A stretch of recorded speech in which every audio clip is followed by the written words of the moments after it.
The world consumes over 200 billion aluminum cans each year. The thing is, these cans can provide good raw material for those who are kinda thrifty or creative. You can seriously find something clever to do with every part of the aluminum can. So next time you're finishing off that soda, save the can and think about these hacks. Do you have an art piece that you'd love to hang but it seems impossible without the necessary accessories?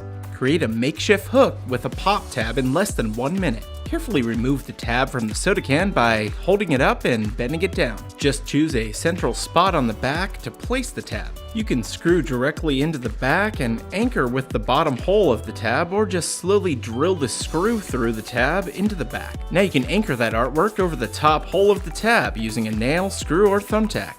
If you're in a bind and you don't have a vegetable peeler, well, hey, we have a solution for you using the top of a soda can, which is surprisingly stronger than the rest of it. Start by carefully cutting out the top portion of the can with either a can opener or a sharp tool. Now just remove both tabs by bending them back and forth until they release. Bend the aluminum a bit to make it a little bit more friendly for your hands, and then bend the part of the lid where you'd normally drink from as well. Now you can easily peel fruit and vegetables or anything else that needs a quick peeling. This trick is especially handy when you're out camping and you don't have a dedicated vegetable peeler. You don't need a popcorn maker or microwave to make popcorn. In fact, if you have a few empty soda cans and a sharp tool, a heat source, and hey, a few kernels and some oil, you're in luck. Start by carefully cutting out most of a rectangle, leaving just the upper middle portion intact so you can bend what's left outward as a popcorn deflector. Add some oil and a few tablespoons of popcorn kernels to the bottom. Now take that second can and carefully cut it in half. Create a burner, using the top half by creating 2 squares out of the sides, and then allow air circulation for a heat source. Place the top of the second can above the flame and stack the first can above it. Just go ahead and place a bowl near the opening to catch most of the popcorn as it pops out. Give the heat a few minutes to warm up the oil and the kernels. Your patience will reward you. Now this method may not be your first choice, but desperate times call for desperate measures, and it's possible that this might become your most popular choice. Now here's an old trick you might have learned in grade school. If not, prepare to have your mind blown.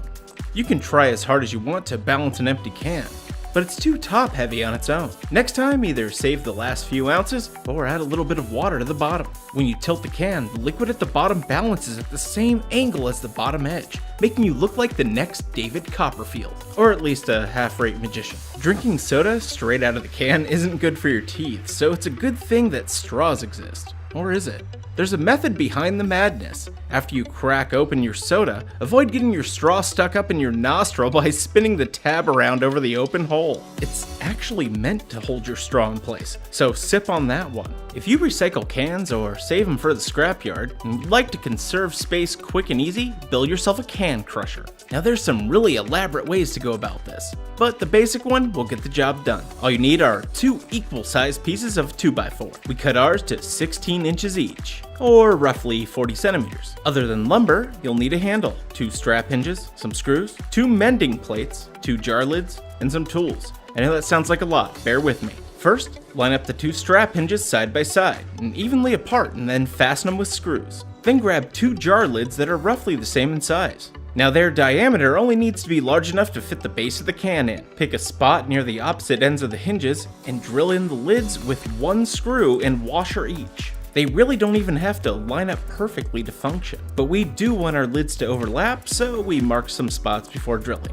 For convenience and a little bit easier operation, add a handle to the opposite end from the hinges. Finally, it's time to do some crushing. Add a can on top of the bottom lid, make sure everything's lined up, and apply some elbow grease. If your arm gets tired from bulk smashing, you can always resort to stomping. However, you'll find this safer and more efficient.